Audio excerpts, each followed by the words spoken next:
Hello class, welcome to our lesson 2 week.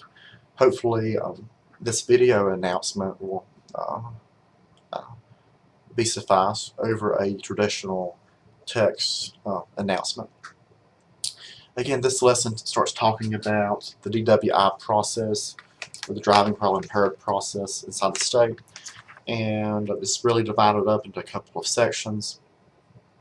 And this is one of those topics I actually spent around 4 years, as I've mentioned before, researching and being involved with on the federal and state level. So it's a real interesting topic to me, and I hope it is to you as well. First of all, we'll be asking you to watch an arrest video. This is a portrayal video, meaning it's a fictional video based on current procedure at the time the video was shot. And this video is about 13 minutes long, and it shows a police officer pulling over and arresting a suspected DWI offender. Now again, this is not the entire process the officer would go through. We had to cut the video down into a measurable amount of information. But this is a really good example of some of the types of activities and procedures the officer does go through.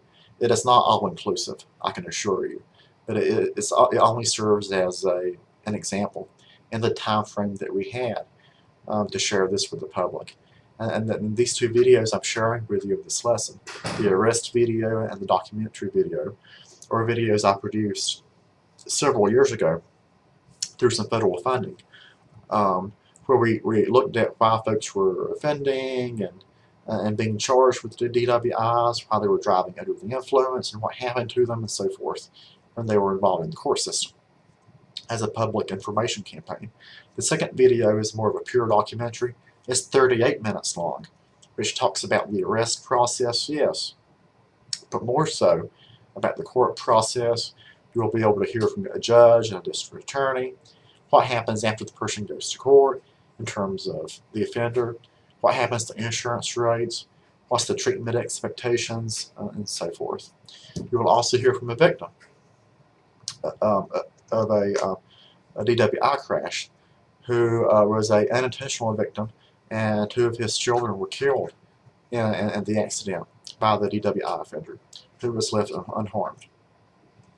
So I do hope these videos do spark your interest and helps us think about the seriousness of this issue and this crime in the United States and in your local area. Excuse me. We will also be looking at the Uniform License Act inside the state. This is the legal document, the law that was passed by the General Assembly that governs how licenses are awarded, driving license, are awarded inside the state, and how they can be taken away. And this is where DWI law comes from, is this License Act in North Carolina. Again, if you have any questions, please let me know. I look forward to hearing from you and reading your post on the discussion boards. Take care.